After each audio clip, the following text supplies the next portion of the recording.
है मेरी प्यारी माताओं और बहनों, आप सभी को छठ महापर्व की कोटि कोटि शुभकामनाएं। अब हम इस व्रत की पूजा विधि और इसके फल के बारे में विस्तार से जानेंगे। इस 4 दिवसीय महापर्व में हर दिन का अपना एक विशेष महत्व और नियम है, जिन्हें जानना और उनका पालन करना अत्यंत आवश्यक है। यह व्रत केवल बाहरी नहीं, बल्कि आंतरिक शुद्धिकरण का भी पर्व है। पहला दिन नहाए खाए।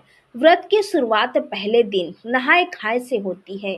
इस दिन व्रती यानी व्रत करने वाली माताओं बहनों को गंगा या किसी पवित्र नदी में स्नान करने की परंपरा है, और अगर संभव न हो तो घर पर ही शुद्ध जल से स्नान करना चाहिए। स्नान करने के बाद घर को पूर्ण रूप से साफ सुथरा किया जाता है, क्योंकि छठ पूजा में साफ सफाई और पवित्रता का बहुत अधिक महत्व है। इस दिन व्रती केवल एक बार सात्विक भोजन ग्रहण करती है। भोजन में कद्दू भात, कद्दू की सब्जी और चावल और चने की दाल का विशेष महत्व होता है।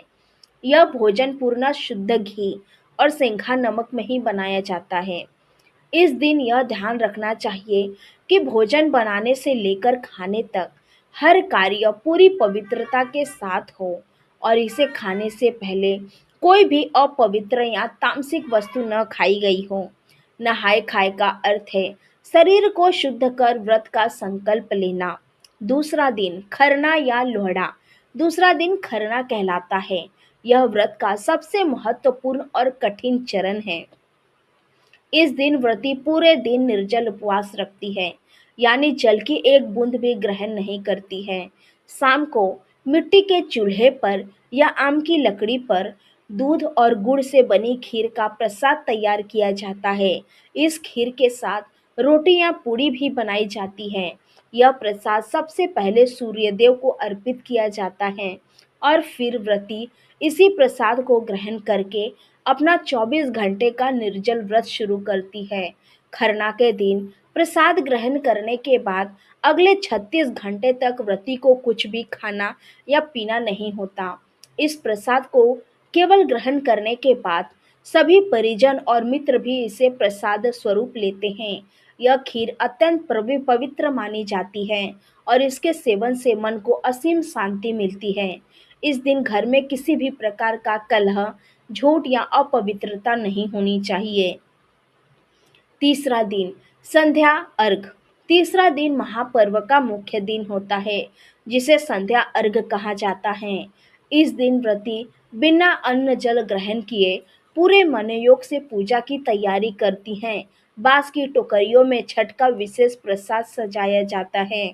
इस प्रसाद में ठेकुआ, चावल के लड्डू, ईख, नींबू, सुथनी, मूली और मौसम के कई प्रकार के फल शामिल होते हैं। सभी प्रसाद नए सूप और दउरा में रखे जाते हैं। शाम के समय सारा परिवार नदी, तालाब या घाट पर जाता है। डूबते हुए सूर्य को अर्घ देने का यह दृश्य अद्भुत और भावुक होता है। व्रती पानी में खड़ी होकर हाथ जोड़कर सूर्य देव के अस्त होने की प्रतीक्षा करती है।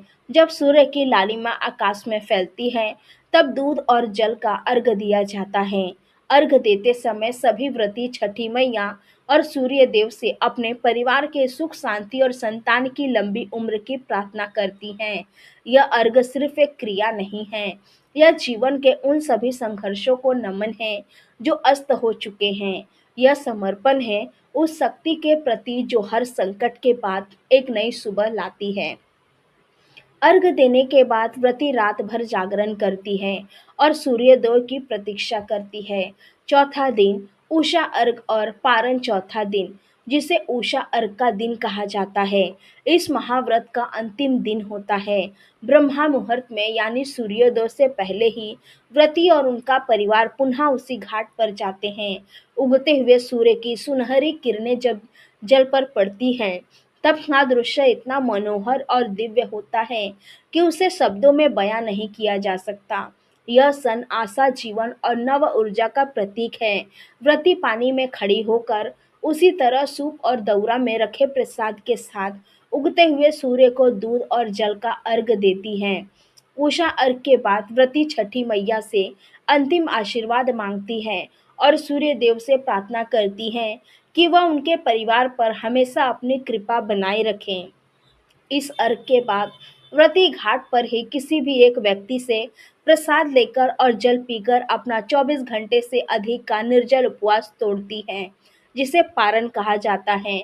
पारण के बाद व्रती घर आकर अपने सभी परिजनों को प्रसाद बांटती है।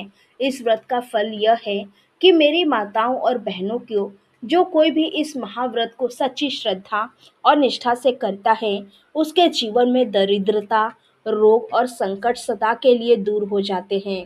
छठी मैया संतान की रक्षा करती है और उन्हें दीर्घ आयु प्रदान करती है। यह व्रत पति की लंबी उम्र, घर में धन धान्य की वृद्धि और सभी मनोकामनाओं की पूर्ति के लिए सबसे उत्तम माना गया है। यह व्रत आपको शारीरिक और मानसिक रूप से इतना शुद्ध कर देता है कि आपके जीवन में एक नई ऊर्जा का संचार हो जाता है।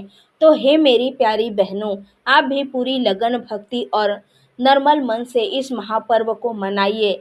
छठी मैया और भगवान सूर्य की असीम कृपा आप और आपके पूरे परिवार पर सदैव बनी रहे।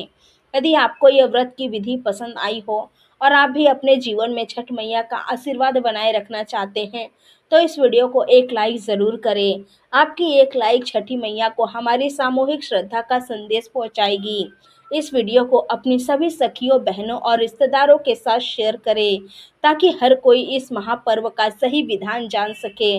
और हाँ, अगर आप ऐसे ही भक्ति भाव से भरे वीडियो देखने के लिए चैनल को सब्सक्राइब करना न भूलें। कमेंट बॉक्स में अपनी श्रद्धा व्यक्त करते हुए जय छठी मैया, जय सूर्यदेव अवश्य लिखें। आप सभी का जीवन छठ के प्रकाश से जगमगाता रहे। जय छठी मैया, जय सूर्यदेव।